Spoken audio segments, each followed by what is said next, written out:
What? Yeah. Yeah, it's right here. Hey, we're recording, so let's. Okay, so this is just a continuation of section 5.1, and this has to do with various velocities, and a lot of this just comes down to those, what do they call that in science? Dimensional analysis problems. Remember that, where you have to convert from one type of units to other types of units. But these these formulas are useful, okay? And when you're doing that, but I wouldn't rely totally on the formulas, because you're going to see a few different types of problems, and it's better to kind of think about the problem than to just try to plug into a formula, okay? So this symbol called omega, which kind of looks like a curvy W, that is called angular velocity, okay? That's angular. Isn't omega the, omega's the O thing? Yeah. How does it look? This is a small omega. Isn't that I always get this. Here, we won't call it omega. We'll call this angular velocity. I know that this is theta over t, and that is a measure of how fast something is rotating, okay? So you can have angular velocity in degrees per minute, radians per second, okay? It's a measure of how fast something is going around, okay? And it's not really a function of the radius, because if you are standing on a Ferris wheel, right, or a Ferris wheel, or a what do you call those things? Not a Ferris wheel, carousel, right? If you're standing on the inside and you're going around, your angular velocity is exactly the same as if you're standing on the outside and going around, right? But your linear velocity, which is v, that's different, right? Because you're going faster if you're on the outside than you're on the inside. Well, I have to tell you a story. My angular velocity be the same as if I'm on the outside. But your linear velocity, which is v, that's dependent on the radius, okay? So the linear velocity is s. You guys remember what s is? It's the arc length. So s is equal to r times theta, where theta is in radians, okay? So this is, if you know the arc length that you're going, or the distance, right, that you're traveling in a given amount of time, that'll give you the linear velocity. And r times theta will give you the distance that you're traveling in a given amount of time. Also, you can use this formula that v equals omega, this symbol times r, okay? So, and where this comes from is you're just plugging in theta over t, okay? You're taking theta over t and plugging it in here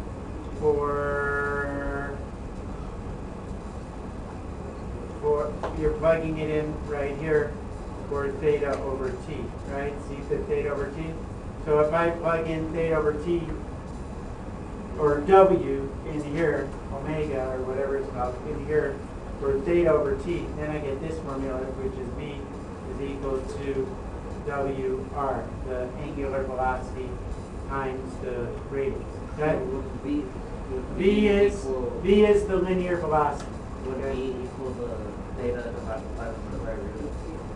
Would V be theta divided by the square root? I don't think so. Don't worry about that. Okay, so then you'll see in your homework, you'll see a bunch of problems like this. So, well, except without Fred Shred. Okay, I made this one. Okay, so Fred Shred can spin 3 360s on his snowboard in 2 seconds. What is his angular velocity in degrees per second? Okay, so first of all, he's doing so I would do it kind of like a dimensional analysis problem, 2 rotations in every 2 seconds. Oops, 3 rotations, thank you. 3 rotations in 2 seconds. All right, how many radians are there in one rotation? 2 pi, okay?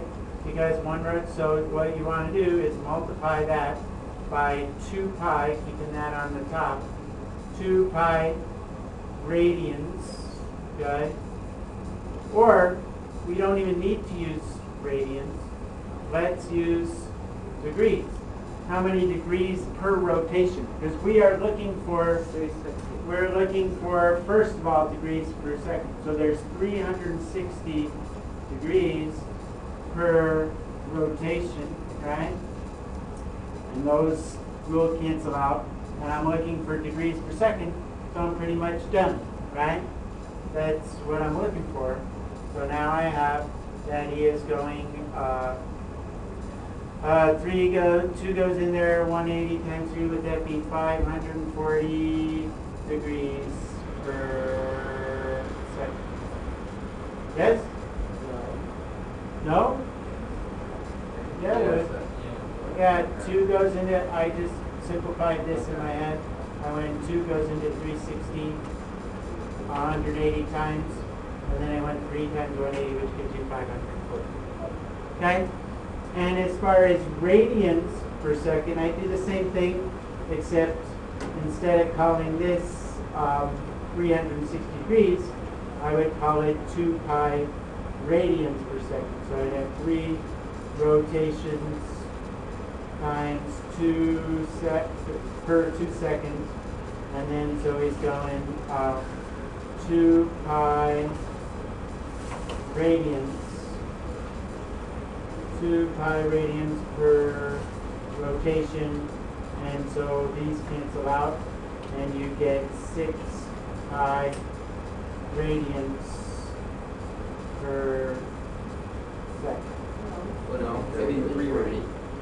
Oh, 3 pi, sorry. I have notes, I just don't like to. Okay, 3 pi radians. Okay. Okay, so now we have this problem, which says an extension of this. Okay?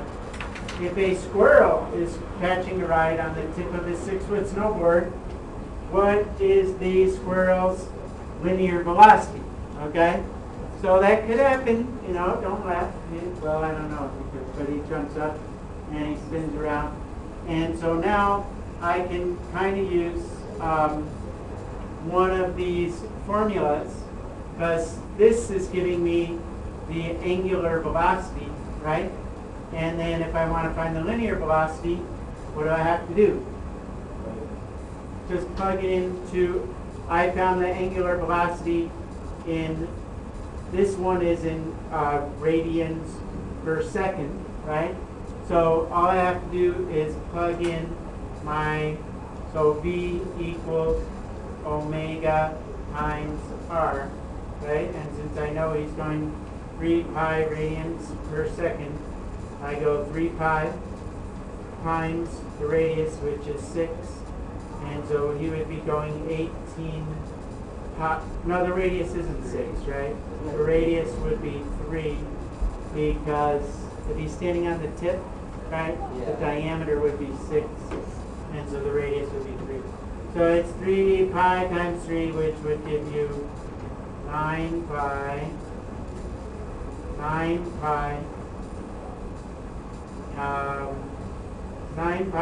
feet per second. But what if I want to change that into miles an hour? What did I do wrong? Did I do something wrong? Yes. Where did I get the 3 pi? From this problem right up here, okay? Because this is W from the, because we found this is in radians per second. So that, to use this formula, you have to be in radians, not in degrees, okay? And so I found out the angular velocity. He's rotating 3 pi radians every second. So all I have to do is multiply that by, because really what you're finding, remember this formula, S, we had this yesterday, and in your homework, S equals R theta, right?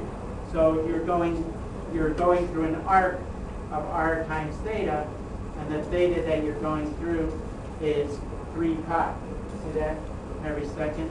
So now I have 9 pi feet per second is how fast the squirrel on the snowboard is. And now they often ask you in miles per hour, because feet per second, a lot of people don't know exactly what feet per second are. But I bet you know how many feet there are in a mile. 5,280 feet per 1 mile. Okay? And then you want to multiply that by how many seconds are in an hour. How many seconds are in 60 squared. 3,600. Good. 60 squared or 3,600. And which goes on the top and which goes on the bottom? You're looking for miles per hour. So you want the hours to be on the bottom, right? And you want 3,600 seconds to be on the top. And what's nice about that is the seconds will cancel out, the feet will cancel out, and all of my units, which are miles per hour. So then all I have to do is multiply 9 by times 3,600 and divide by 5280. Want me to do that? If you did that, let me look at my notes. Add to my notes somewhere. Or I could do it on my calculator.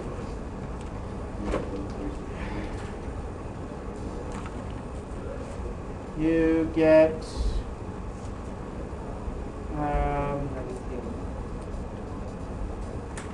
I got, did you get 6?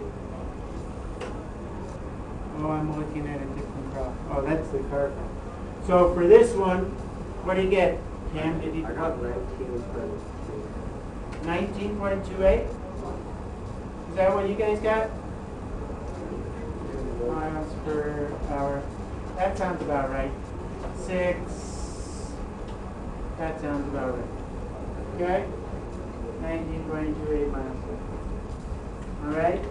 So even though, I mean, that's how fast he's spinning, right? It's kind of like, he's also flying through the air, so he's got additional velocity. So it's not just going 19.28, kind of spinning around.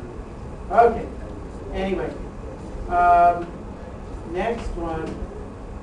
Oh, I don't have my, I didn't put my Lance problem is in your book. Okay? So a car wheel has a 15-inch radius and it's turning at a rate of 3 revolutions per second. How fast is the car moving in miles per hour? So this is kind of the same idea. Okay?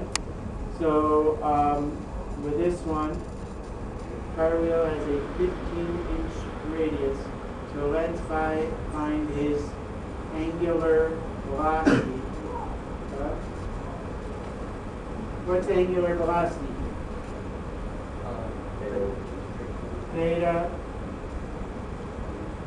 Theta over t. So let's figure out what theta is. He's going 3 revolutions. So theta is going to be 3 times 3 times 2 pi. That's, how did I get that? Because I can do it, so he's doing, I can do the units again. So he's going 3 revs per second, right? And 1 rev is 2 pi radians, right? Which makes 6 pi radians per, the revs cancel out, per second. Yes? And then you want to convert that into, oh, we're not done yet because we want to find the velocity, which is omega, which we just found. Is that omega? W? I thought it was omega. I thought it was the small case omega. That's what I've been telling people. So I'm going to go omega times r. And in this case, r is 15, right? So I'm going to get v is 15 times, 6 pi times 15. But that's in inches. I'm going to get 95 inches per second. What's wrong? Okay, so that's his velocity, but they want it in miles an hour again. So now we got to do units conversion again. So you have 95 inches per second. So now you got to try to get inches per second into miles an hour. What do I have to do? Who can tell me the conversions I use other than Kim? Someone else. Come on. What up? Yes, Davis. Okay, how many inches in a feet? I bet you know. 12 inches per foot. Okay. And then there's 5,280 feet per 1 mile. Okay.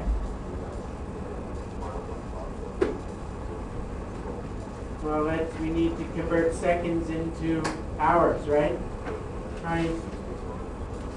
You can do 60 seconds per minute, but I just do 3,600 seconds per 1 hour. See that? And then when you cancel things, okay, when you cancel things, the inches go away, the miles stay, the feet go away, the seconds go away. What I'm going to be left with is 95 times 3,600 miles per hour. And I did this on my calculator last night, and I got 16 miles an hour. Yeah. That's what you got. 16 mph, miles per hour. Okay? And that's about it. Okay? So on your homework, there's a few of these angular velocity problems. There's some where you have to find the radius where you're given the velocity and stuff like that, where you have to kind of go backwards. And those ones could be a little bit trickier. But the homework is on the bottom of the sheets, right? And you can start that now.